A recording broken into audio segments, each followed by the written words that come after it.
What is up, Earthnoids, Space Noids, and everything in between? I am just a simple new type, and in this episode, we are returning to the 603rd Fleet as we cover Mobile Suit Gundam Igloo Apocalypse 0079.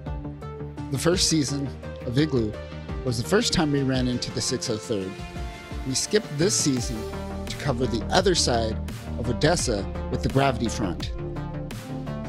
Last time we saw the 603rd, they were overwhelmed by the evacuation of Odessa and performed the final test of the Zuda.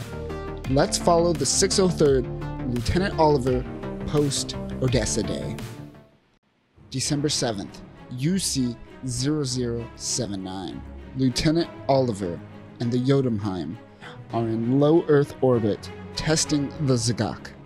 The MSM-07DI Zagak is a variant of the MSN-07 Zagak. This variant is designed to test the MDS, or Mobile Driver System. This special weapon has the ability to launch from low Earth orbit and get the upper hand on the enemy very quickly. The Zagak has a mega particle cannon and a 240mm missile launcher, as well as the LWC, or Logistics Weapons Container. Type A consists of cruiser missiles that, although not strong, make up in numbers. Type B consists of a mega particle cannon called the Kablume. The unit also has a container for mass weapon transport. The pilot of the mobile suit is Ensign Werner Hallman, a very boastful officer who constantly talks about how his grandfather died at sea. As EFF was launching ships from Earth once again, this airspace made for great testing grounds. The unit is to be left once the testing is complete. The first and second tests were failures. There was only one more chance to get this right, but they are suddenly attacked. Jotunheim launches the Zagak and gets out of the way of the enemy's attack. The Zagak dives down into Earth's atmosphere right as an EFF fleet launches. The container hatch gets in the way, but Hallman shoots it off. The mobile suit is below 10,000 kilometers. Oliver tells Holbein to pull up. However, before pulling up, Holbein uses the Kablume beam scatter cannon and destroys a good chunk of the fleet. He successfully drops the heavy payload and pulls up. Holbein meets up with the Gao for pickup, but suddenly the Gao is destroyed. Two core boosters are behind the Zagak. He is unable to lose them and is shot down. The Zagak crash lands into the sea. Ensign Holbein was able to take out 4 Salamis-class ships and 1 Magellan-class ship, but unfortunately, the Zagak sunk in the ocean, just like his grandfather. Back on the Jotunheim, we learn from Captain Cadillac that his grandfather actually died in a hospital on Side 3. Lieutenant Oliver asks in his log a formal reasoning for this operation, as it seems to go over his head. Also, Oliver notes that they are moving operations back into space away from Earth orbit. December 24th, UC 0079.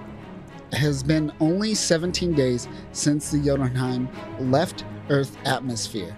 Since that time, the Principality of Zeon has lost Solomon. Zeon has mass-produced the Ogo and wants the 603rd to run tests, but Lieutenant Oliver is so confused because it is already mass-produced. As the Jotunheim reaches A Baoa Qu, they are met with Colonel Herbert von Cuspin, who attempts to assume control of the ship. With 3 commanding officers on board one ship and the Zeon higher-ups having the 603rd test something already in production, something doesn't seem right. Now here's the nail in the hammer to what the problem is. With Cuspin on board, Zeon sent elite soldiers on board, but these elite soldiers turned out to be cadets. Remember that moment in Mobile Suit Gundam when Caecilia is told that they are being reduced to using cadets on the battlefield? Well, this is it. And the answer to why the Zeon higher-ups are acting very weird. Zeon is running out of men. The 603rd aren't actually testing anything. They're simply another Zeon force that can be used during this final battle, just like these cadets are. Among these cadets are Erwin Cadillac, Monique Cadillac's younger brother.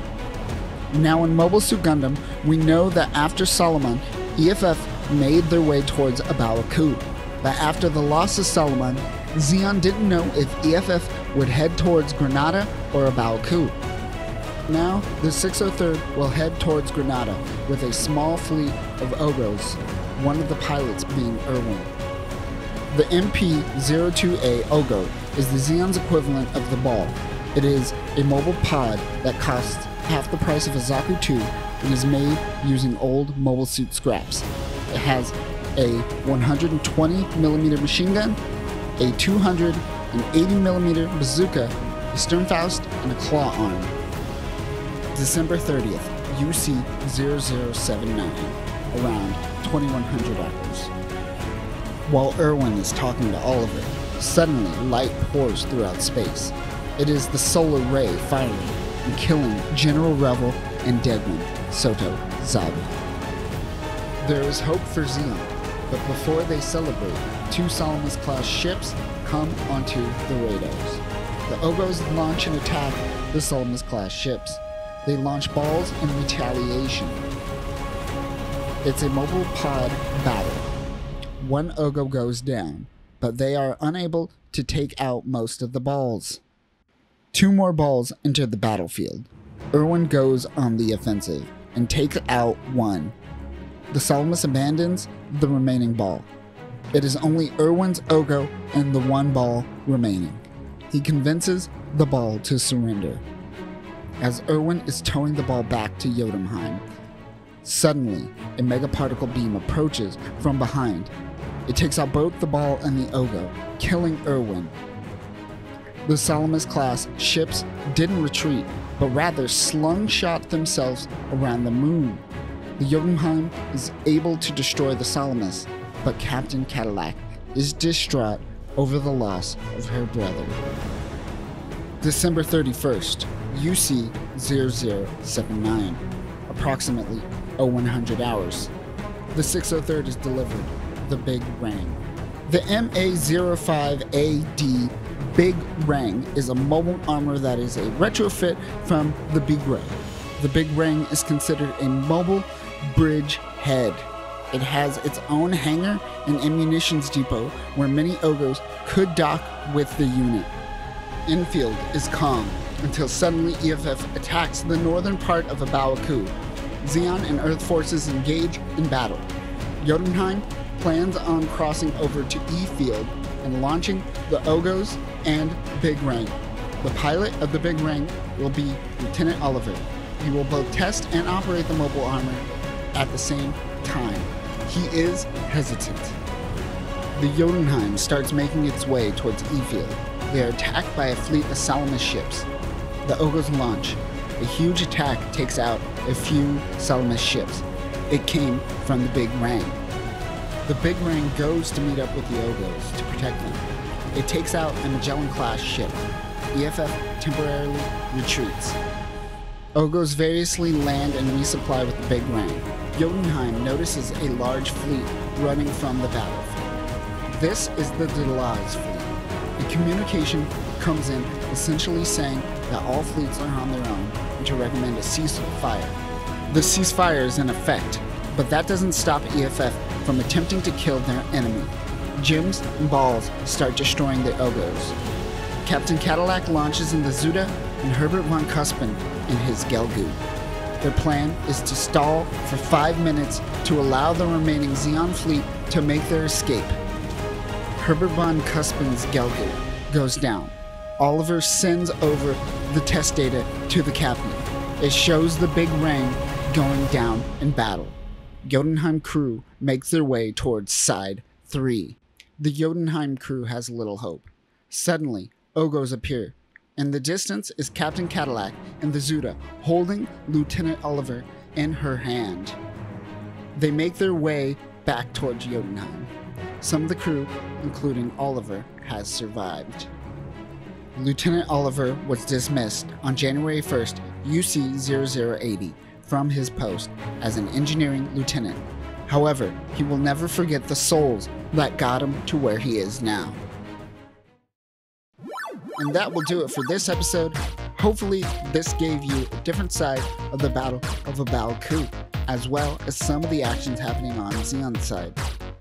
We also see another crack in the armor that is Zeon's military strategy, and how one family can literally destroy an entire nation that actually believes in an autonomous Zeon. Now that we have covered this video, we are able to finally make our way towards Earth for Mobile Suit Gundam 8th MS Team. But until then, new types, remember, Mobile Suit superiority doesn't mean a superiority in leadership. Peace.